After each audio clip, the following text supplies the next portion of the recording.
Welcome to the Daily Power of Parsha. It's great to have you here. It's great to study Torah together. It's always good to study Torah together. So this week's Torah portion is Korach, and there's an expression that you should be reich v'korach, which means you should be as rich as Korach. Why was he rich? So I don't know. I guess he had money, but still, notwithstanding all of that, the guy wanted more, and as we said yesterday, his eyes got the better of him. His envy, his greed, his jealousy got the better of him, and his end was spectacular, not in a good way, but spectacular in a devastating way. So what we're going to do today, as we let Sandrine into the room, okay, fine, Sandrine, we'll let you in. If you insist, welcome. Kidding, welcome. Okay, so what I want to do is let's explore right away. Let's explore the Torah reading, because Korach's demise is quite remarkable. Take a look at the beginning of. Okay, this is yesterday's reading. We're kind of like still working a day behind, but don't worry, all is well. Numbers chapter 16. Verse number 20. I'm just going to read. The Lord spoke to Moses and Aaron, saying, remember, Korach did not only want to unseat Moses, as we see between the lines, he also wanted to unseat Aaron. He also was gunning for the high priesthood. This guy was all in. All right, so what does God say? Look at this. Disassociate yourselves from this congregation. This congregation means Korach and his folks, and I will consume them in an instant. Look at what happens next. Look at the response of Moses and Aaron. They fell on their faces and they said, O God, the God of the spirits of all flesh, if one man sins, shall you be angry with the whole congregation? The Lord spoke to Moses, saying, speak to the congregation, saying, withdraw from the dwelling of Korach, Dathan and Abiram. Moses arose and went to Dathan and Abiram, and the elders of Israel followed him. So basically, something's about to go down. They're not supposed to get too close, but of course Moses goes over there, and he tries to keep people away from these guys because their demise is coming. He spoke to the congregation, saying, please get away from the tents of these wicked men, and do not touch anything of theirs, lest you perish because of their sins. So they withdrew from around the dwelling of Korach, Dathan and Abiram, and Dathan and Abiram went out standing upright at the entrance of their tents together with their wives, their children, and their infants. You know what it means they went out standing upright?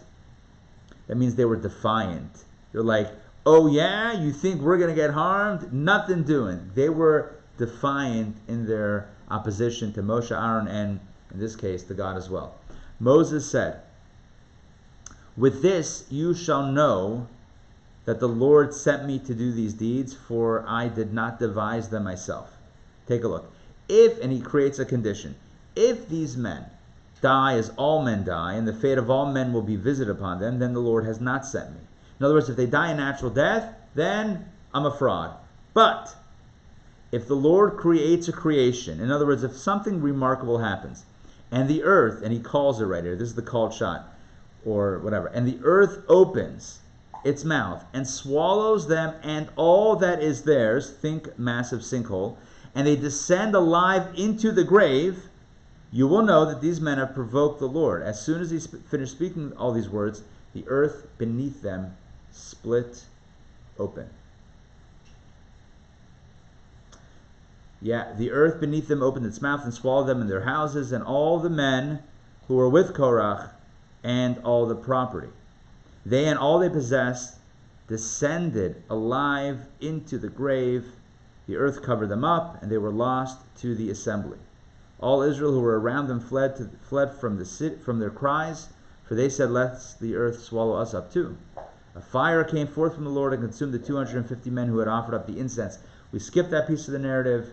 Okay, basically there was this thing where the 250 people with Korach were going to offer up incense pans and see if God accepted it, as you see here. So the earth swallows up the immediate crew of Korach and his folks, and then a fire came and consumed the 250 people that offered up the incense in an unwarranted fashion. They too perished in this situation. So we need to explore, what is this business of the earth opening its mouth, swallowing them alive? What is going on? What is the message here? And what is the message? Why did it happen in such a way? And what is the message for us in 2020? So I want to share a few ideas, a few insights. Number one, it says in Pirkei Avot, it says in Ethics of Our Fathers, that there are two types of disputes, two types of machloket, two types of arguments. There is one that is an argument that is for the sake of heaven, and there's one that's not for the sake of heaven. In other words, there is a type of dispute that's founded on idealistic and holy principles, and then there's one that's founded on none of the above. It's not about a higher cause or a higher purpose.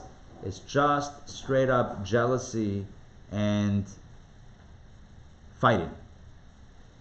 And the Mishnah gives two examples. One example for each type of dispute or machloket. And the Mishnah says in Pirkei Avot, Ethics of Our Fathers, that what is the example, or what is an example of a dispute that is for the sake of heaven? It is the dispute of Hillel and Shammai, the academies of Hillel and Shammai.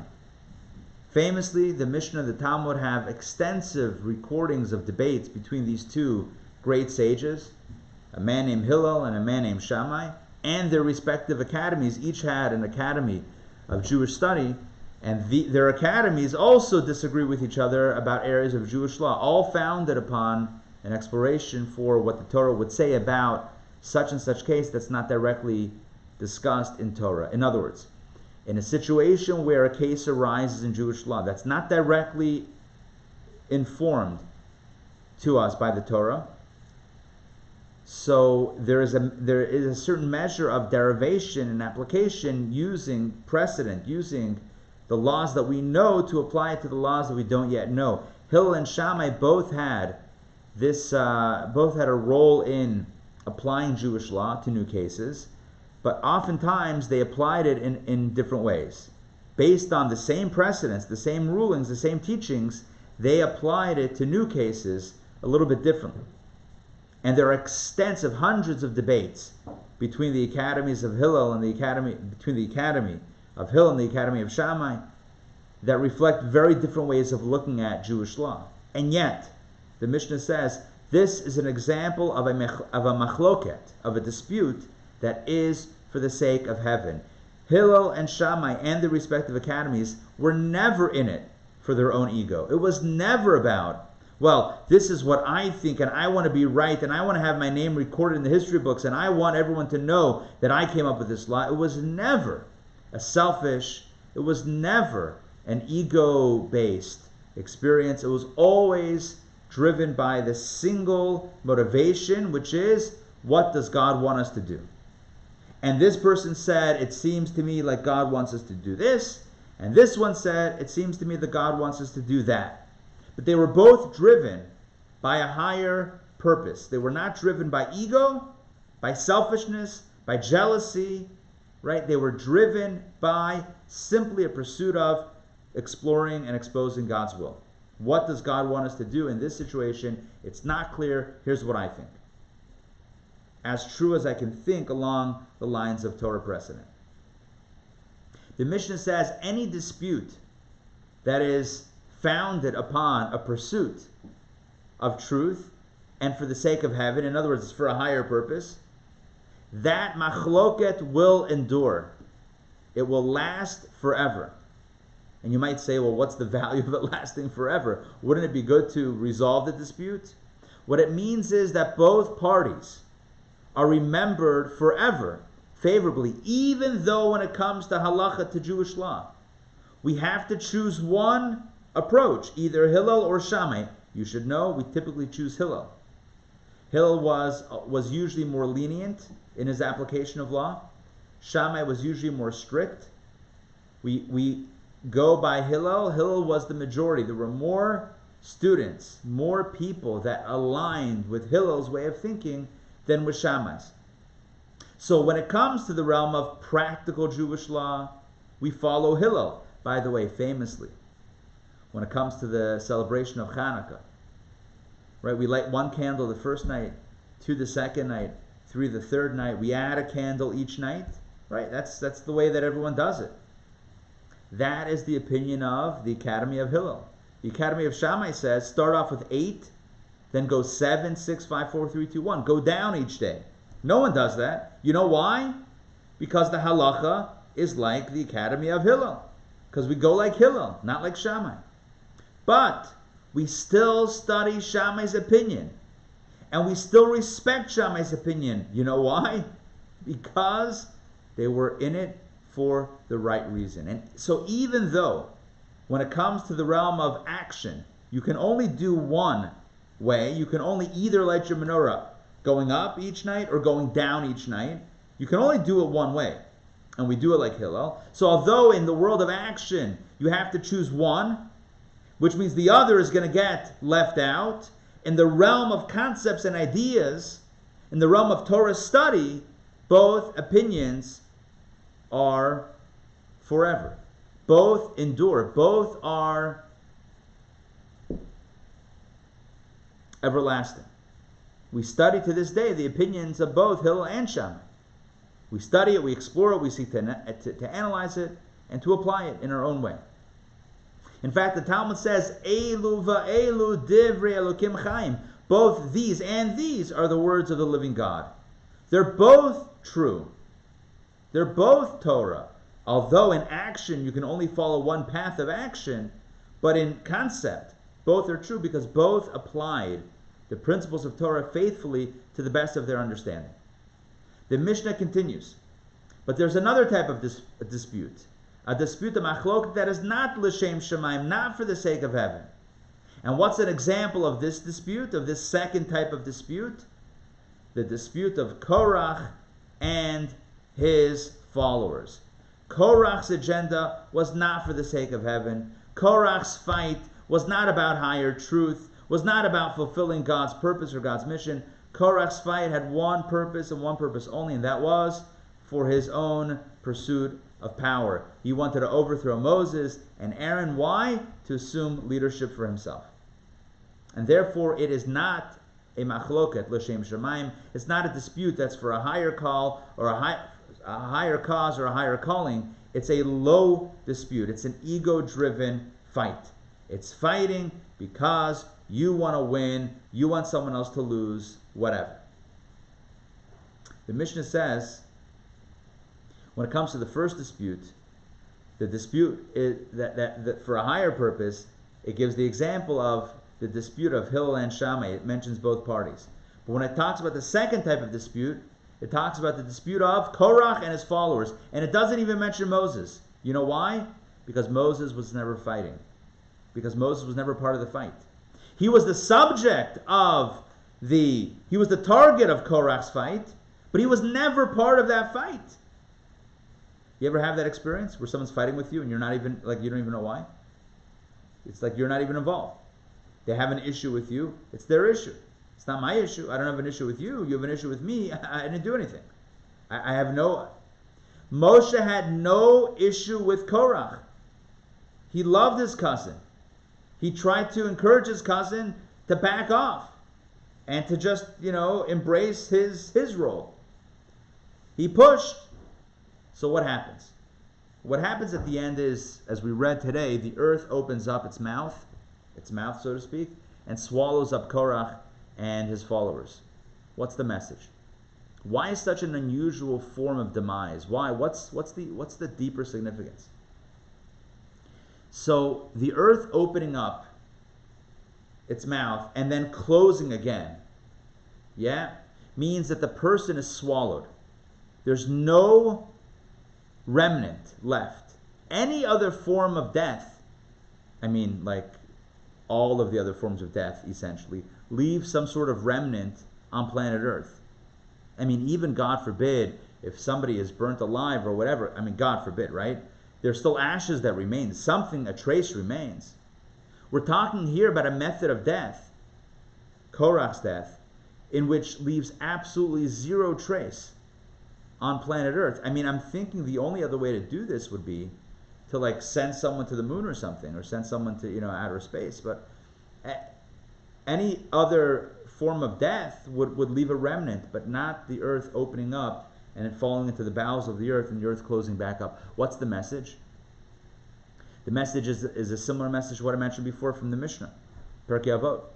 It's that when a person, when they're filled with one agenda, and that agenda is ego-driven, selfish, jealousy-driven, the world does not look kindly. History does not look kindly on that person, and that person's so-called legacy is erased, essentially. In other words, when a person has ambition for a higher purpose, so then a person is able to succeed in whatever activity we're talking about. All right, so the world remembers them kindly for what they accomplished. But when we talk about a situation where somebody is driven completely by ego, completely by selfish interests, what happens is ultimately that person's legacy is tarnished to the extent that they're not remembered even. I mean, I guess we're remembering Korach on some level because we're talking about him, but it's kind of like an unremembering. It's their whole mission, or their whole agenda is lost or undermined because of the ego. So let me state this in other terms. When somebody has a healthy motivation or a justified motivation, even if, let's say, they're wrong or whatever it is, but they had good intentions, so you remember them kindly, or at least it leaves some sort of legacy, positive legacy. Even if ultimately it didn't work out, but they had good intentions, it leaves some sort of legacy. But when somebody's intentions from the beginning are only self-serving, they undermine their own cause, and the cause becomes immoral and unjust because it was driven by ego, completely by ego. So this is a cautionary tale about what drives us. What drives us should be something higher than just self.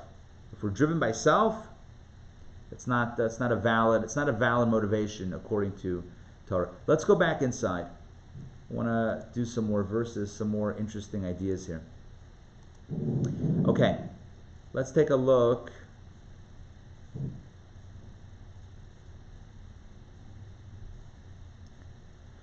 Chapter 17, verse number 1. So now, in the aftermath of this death and destruction, God again speaks to Moses. And God says, say to Elazar, the son of Aaron, the Kohen, so this was his nephew, that he should pick up the censers from the burned area. Censers were, again, it's like this sort of fire pan thing. Is it like a thing with a wand that you wave? Do we know what it is? All right, it's something. Maybe we can Google it. Let's see what Google shows us.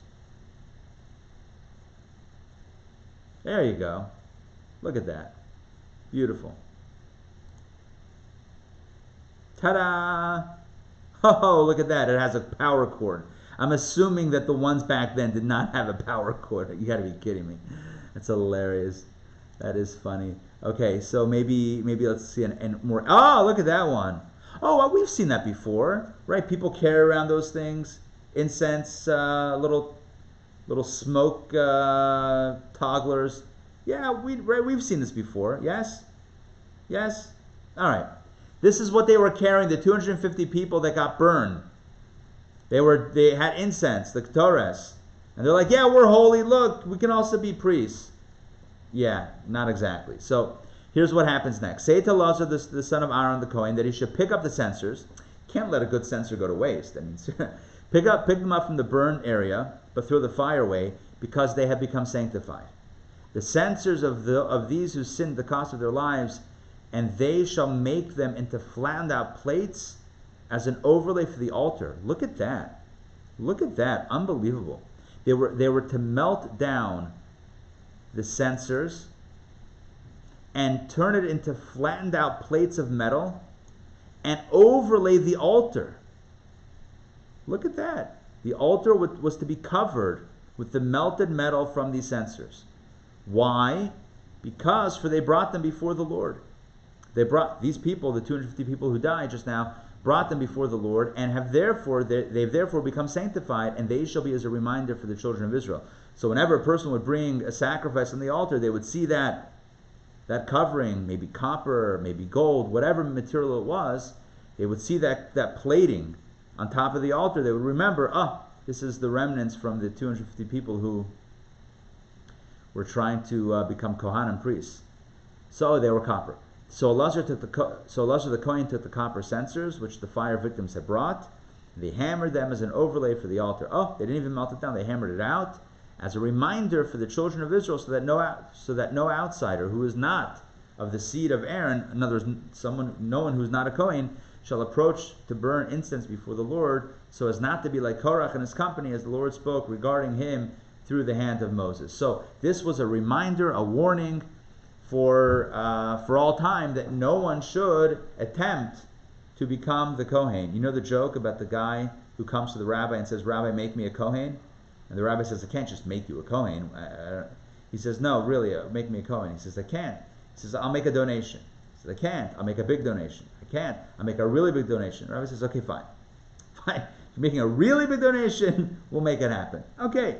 But tell me, why is it that you're so driven to become a Kohen? He says, "What do you mean, Rabbi?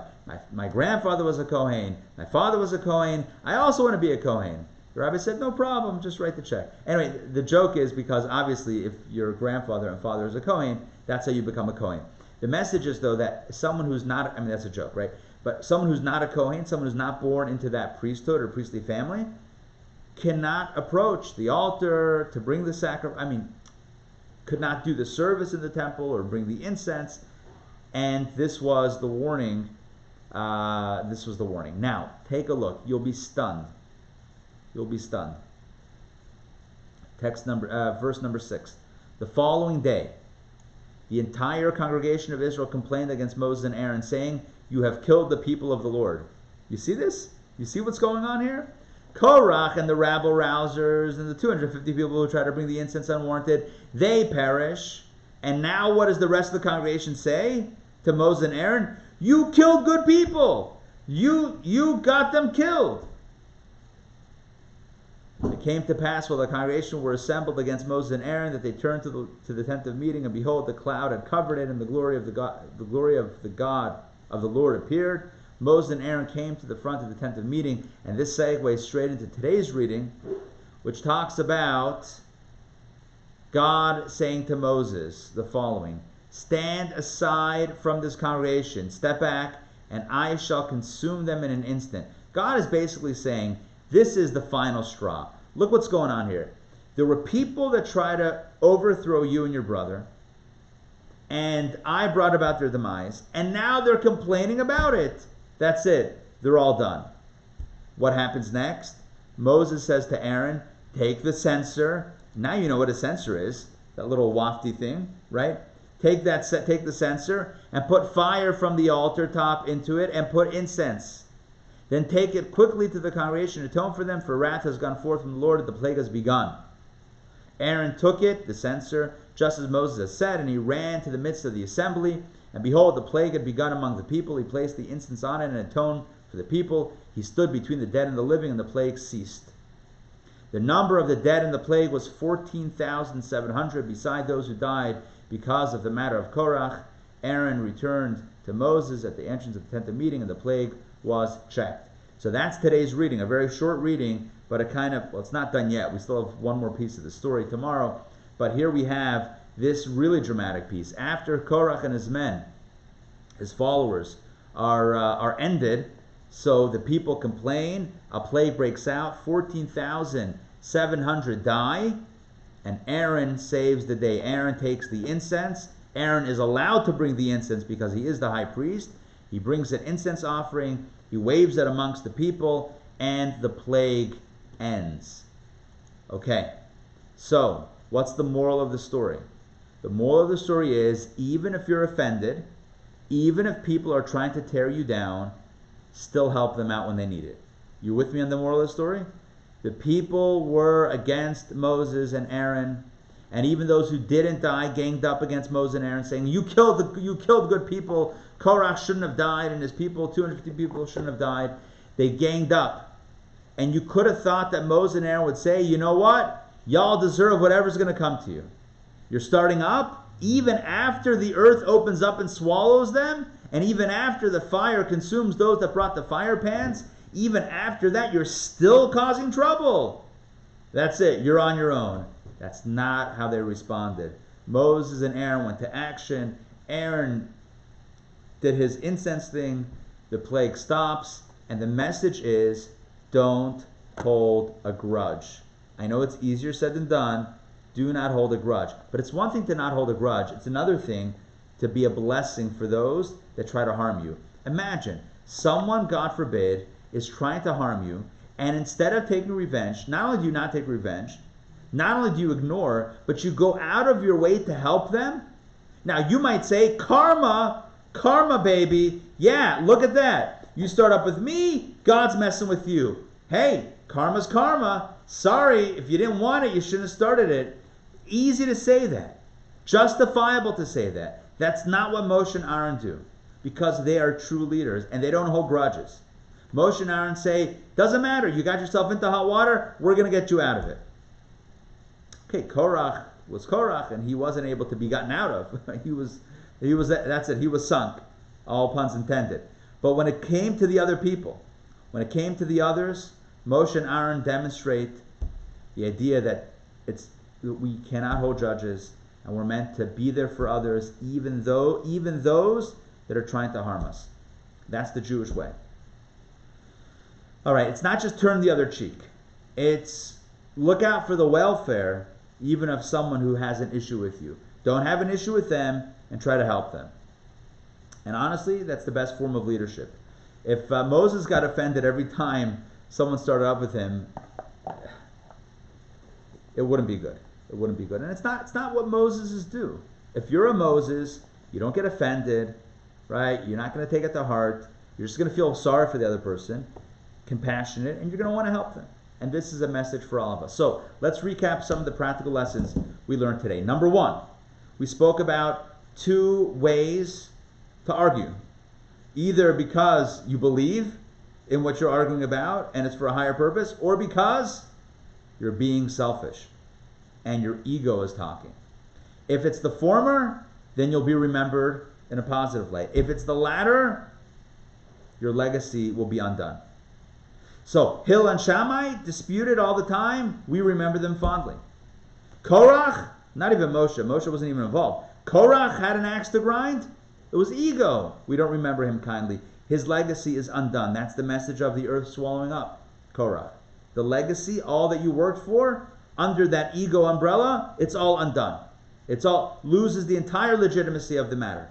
You might have even had a legitimate point on some level. Had you done it the right way, it might have been legitimate. You went about it because of ego and everyone saw it. Forget it. It's done. No legitimacy. The next message is, once again, 3rd day in a row we're going to say this. If you're not a Kohen, don't try to be a Kohen. In other words, respect the boundaries. Don't look to do what someone else is doing. Do what you need to do. Everyone has a mission. Everyone has a calling. Famous story of Rabbi Zusha of Anipoli, the great Hasidic master. One of the students of the Maggid of Mizrich, who was in turn the student of the Baal Shem Tov. So this is 3rd generation Hasidic movement. Reb Zusha said on his deathbed, he was passing away. And his students, his disciples were trying to praise him, make him feel good in his last moments on earth, saying, you were as wise as Solomon, as kind as Aaron, as wise as Moses. And he said to his students, when I cross over to the other side, they're not going to ask me, why weren't you like Solomon or like Aaron or like Moses? All they're going to ask me is, Reb Zusha or Zusha, why weren't you the best Reb Zusha you could be? Why weren't you Zusha?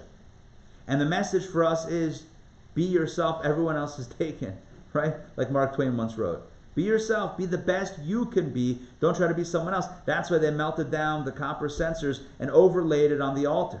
The message is, be who you are, don't try to be someone else. And the final message that we have from today is regarding Aaron saving the day when the plague breaks out, and that is, don't hold a grudge.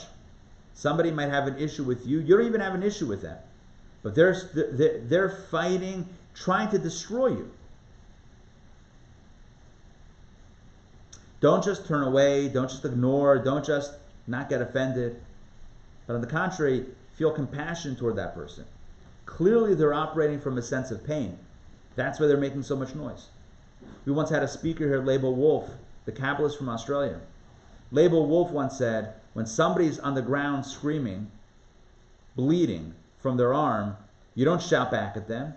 You realize that they're in pain, that they're hurting, and you seek their help, their medical help. He says the same thing is true when somebody is shouting at you from a place of emotion. It means that they're in emotional pain. They're suffering emotionally. So what it means is, don't shout back at them, but feel compassion and try to help them. But first and foremost, feel compassion that they're in a negative state. So the final message here is, be like Aaron, be like Moses. Don't be angry at the person that's angry with you. Feel compassion and try to help them in whatever way that you can. In the case of Aaron, it's stopping the plague even of those that were trying to antagonize him completely unwarranted. So that's the final message. If only we can live up to these standards, but we can, little by little. It means the next time you feel yourself holding onto a grudge, let it go. The next time you find yourself looking negatively at a person who you think is trying to undermine you, let it go and embrace them. Show them love, not hate. And who knows, maybe you'll turn them around. And if not, even if you don't turn them around, at least you're practicing what you need to do, which is love your fellow. And to feel compassion for those that need to be felt compassion. By the way, it doesn't mean that you should allow someone to victimize you. That's not at all what I'm saying, and please don't misunderstand. I'm not saying that if someone's harming you, let them go ahead and harm you. No, don't let them harm you. Moses puts an end to Korach and to Korach's attempted coup. But if they're not harming you, they're just making a lot of noise, okay. So then you can feel compassion. All right, hope that makes sense. And let's live up to these standards. 7:30 tonight, Torah studies. We'll look at the quick nature of the Kohen, which is related to a story from tomorrow's Torah reading about almond blossoms, but we'll get into that tonight and tomorrow. 7:30 p.m. tomorrow, same bad time, same bad channel. 12 o'clock noon, Daily Power Parsha. Last night we had our first session of Life After Life. It was, I think, pretty incredible. So those of you that were there, it was great to have you there. Those of you that are still going to join, looking forward to it. All right. See you all. Take care. Have a great day. Bye. Thank you. Bye. Bye, guys. Day. Take care.